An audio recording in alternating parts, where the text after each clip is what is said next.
Hi hello வணக்கம் நண்பர்களே. திருச்சி மீட்டிங்கில் விஜய் கான்ஃபிடண்ட்டாக பேசியிருக்காரு.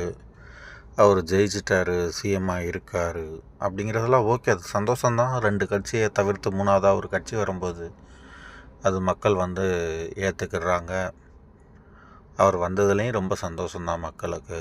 அதை யாரும் இல்லைன்னு சொல்ல மாட்டா.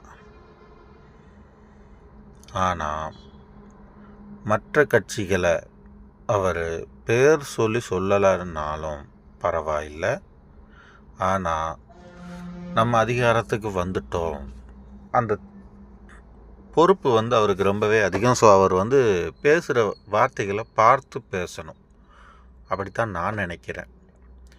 ஓகே, உங்களுக்கும் டிஎம்கேக்கும் தான் போட்டி, டிவிகேக்கும் டிஎம்கேக்கும் தான் போட்டி அப்படின்னா, ஆமாம், என் கட்சிக்கும் டிஎம்கேக்கும் தான் போட்டி. இந்த எலெக்ஷனில் அவங்க எங்ககிட்ட தோற்றுருக்காங்க, நாங்கள் ஒரு மெஜாரிட்டியான வாக்கு வாங்கியிருக்கோம் அப்படின்னு நீங்கள் சொல்லலாம். அதில் கொஞ்சம் பெருமையும் பட்டுக்கலாம், அதில் தப்பே இல்லை. ஏன்னா நீங்கள் 108 சீட்டு வாங்கியிருக்கீங்க, அது உண்மையிலே பெரிய விஷயந்தான். அது யாருமே எதிர்பார்க்கல.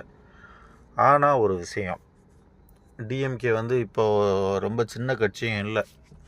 அவங்க கூட்டணி கட்சிகளை வச்சு தான் வாக்கும் வாங்குகிறாங்க, எம்எல்ஏ சீட்ஸும் எடுக்கிறாங்க. அதுவும் உண்மை தான், அதை யாரும் இல்லைன்னு சொல்ல முடியாது. ஆனால் 60 வருஷம் 65 வருஷம் அவங்க தமிழ்நாட்டில் இருந்திருக்காங்க. அவங்களோட இன்ஃப்ளூயன்ஸ் தமிழ்நாட்டுக்குள்ளே எப்படி இருக்குன்னு எல்லாருக்குமே தெரியும்.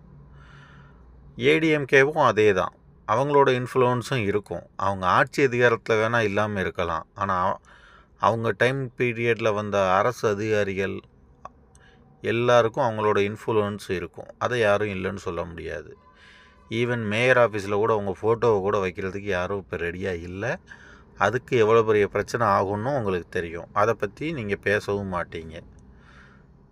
இப்படி சின்ன சின்ன விஷயத்துக்கு நீங்கள் பேசணும் அப்படின்னு யாரும் எதிர்பார்க்கலை.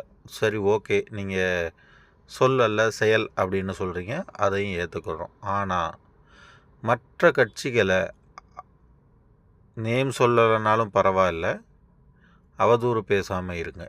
ஏன்னா போட்டியில் இல்லைங்கிறதும், அவங்க கட்சியே இல்லாமல் ஆகிட்டாங்க அப்படிங்கிறதும், அல்லு செல்லுன்னு சொல்கிறதும், இதெல்லாம் உண்மையிலே ரொம்ப தவறான வார்த்தைகள்.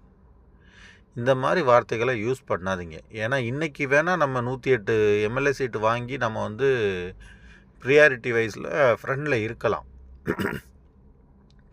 இதே மாதிரி எல்லா களமும் இருக்கும்னு சொல்ல முடியாது. ஸோ நிதானமாக நடந்துக்கங்க நம்ம தளபதி சிஎம் அவர்களே.